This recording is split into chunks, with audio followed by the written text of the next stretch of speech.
This is a improve case. কীভাবে improve? আমি ইমপ্রুভটা দেখাচ্ছি। এই যে মুনতাহা ব্যাচেলার, ওর 18 ইয়ার্স ওল্ড, তার সমস্যা কী ছিল? Acne in face and headache. আচ্ছা, কত দিনের ছিল এই যে তার ব্রণটা? মানে 4-5 বছর ছিল। তো ট্রিটমেন্ট নেন নাই? অনেক হয়েছে। আসলে প্রথমে এসে তো অনেকটা হতাশা, আসলে হবে কি না, আপনারা তো প্রশ্ন হবে কি না। আসলে হোমিওপ্যাথিতে যে আমার স্যার বললো যে ট্রিটমেন্টটা সঠিক দিতে পারতেছেন না, চেম্বারে রুগী আসে না, মানুষ বিশ্বাস করে না, কেন? কাজ তো হচ্ছে না।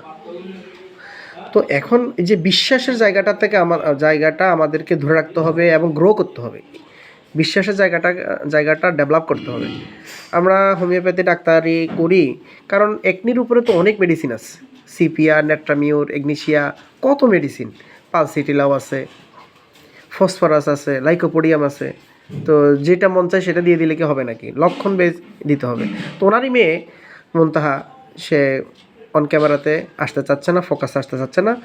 যাই হোক, তো আমি তাকে গত 30/12/25 পালসিটিলা 3 পাওয়ার দিয়েছিলাম। মোটামুটি একটা ইমপ্রুভ আমরা দেখলাম, একটা আশা পেলাম যে ইনশাল্লাহ রোগটা ভালো হবে। তো আপনি এটার ব্যাপারে মতামত দেন। না, আলহামদুলিল্লাহ আগের চেয়ে আংশিক ভালো দিক আছে। ওকে, এটা আমার দরকার। হেডেক এবং মাথা ব্যথাটাও অনেকটা উন্নতি আছে, কিন্তু মেয়েটা ঠান্ডা প্রবলেমটা বেশি, নাকে পলিপ বেশি, ঠান্ডা হয়। তো তারপরও পালসিটিলার রোগী থাকে তীব্র গরম কাতর, এটা কিন্তু ওরকম তীব্র গরম কাতর না। তারপর আমি কেন দিলাম পালসিটিলা?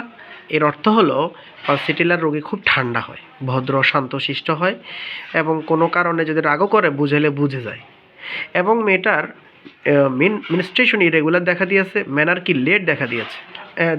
কি লেট হয়েছিল, এবং চেঞ্জেবল। ওর মা যে একটা অভিযোগ করলো, সকালে একরকম বিকেলে একরকম, মানে চেঞ্জেবল মুড এবং চেঞ্জেবল ফিজিক্যাল স্ট্যাটাস।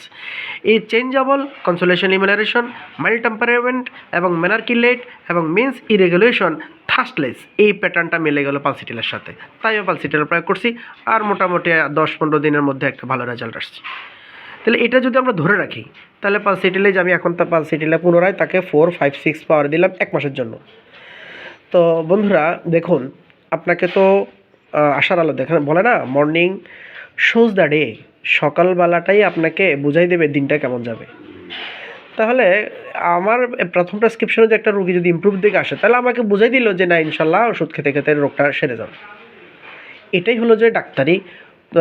মানে যারা পলিফার্মেসি করি, ওই নানান ওষুধ রোগী তো বুঝে না, রোগী তো মনে করে সবগুলো হোমিওপ্যাথিক ওষুধ, ডাক্তারের সব বাং বুঝাইয়া ওই সিরাপ টিরাপ দিয়া মানে অনেক অনেক একটা বড় ধরনের বিল ধরাই দেয়। এটা কিন্তু খুবই ঠিক না।